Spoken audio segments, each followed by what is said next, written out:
What are the three most important numbers for a stylist to focus on? Productivity matters, and it's measured in numbers. That's the harsh reality. And it's by measuring and tracking your productivity that you get to see how you're performing as an individual, and then enable you to make comparisons and to be able to see goals for future growth.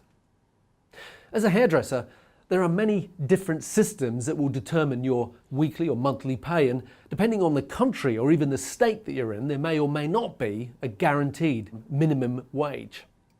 But the most common system by which hairdressers are paid is a combination of a guaranteed weekly or monthly minimum wage and then a commission or bonus over and above a certain figure. The bottom line is that the more you do, the more you get. So if you're a hairdresser working for someone else, what are the most important three figures for you to focus on? My number one figure that a hairdresser should focus or monitor is their total weekly sales in products and services. What you generate in sales each day or week is ultimately what determines how much you get paid. So knowing the total revenue figure should be an important number to you.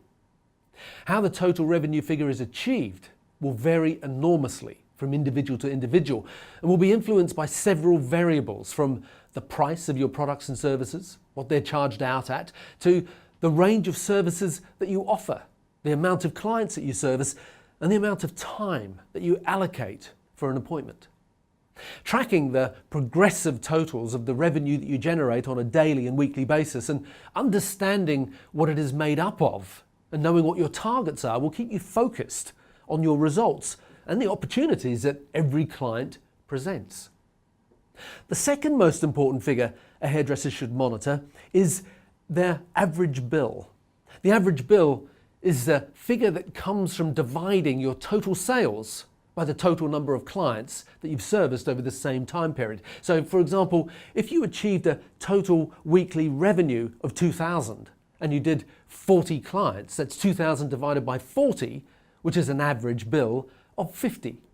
The higher your average bill is, the better, as it's an indicator that your clients are buying multiple products and services. Whereas the lower your average bill is, the more clients you have to do to arrive at the same weekly revenue. Conversely, the higher the average bill, then the less clients you have to do to arrive at the same figure. So having a high average bill is usually a sign of someone who is working smarter, not harder. To me, the third most important figure for the hairdresser to know is the returning client percentage.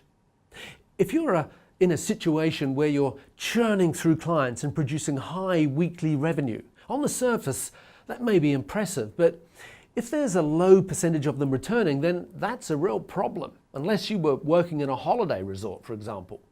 A good hairdresser will not only have a high weekly revenue figure, but they'll also have a high percentage of clients each week returning, as well as new clients that have been recommended. Having goals in each category and being aware of your numbers on a daily and weekly and monthly basis, it gives you a focus on what you're doing, and it highlights your ability to influence the outcome.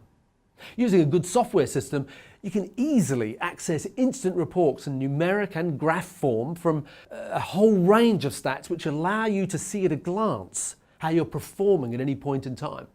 If you're using a good Salon software system, you'll get numeric, real-time, daily and weekly updates. I also like to use graphs because they depict what the numbers are saying. I find that as hairdressers that we're very visual in how we take in and process information.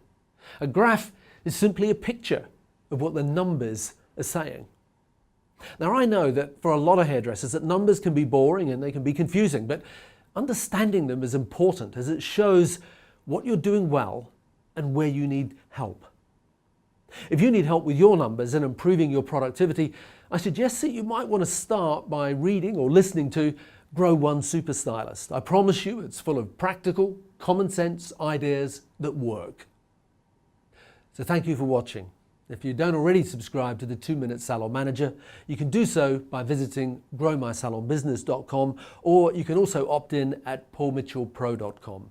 And if you don't already do so, I suggest that you follow me on Instagram and Facebook, again, at Grow My Salon Business.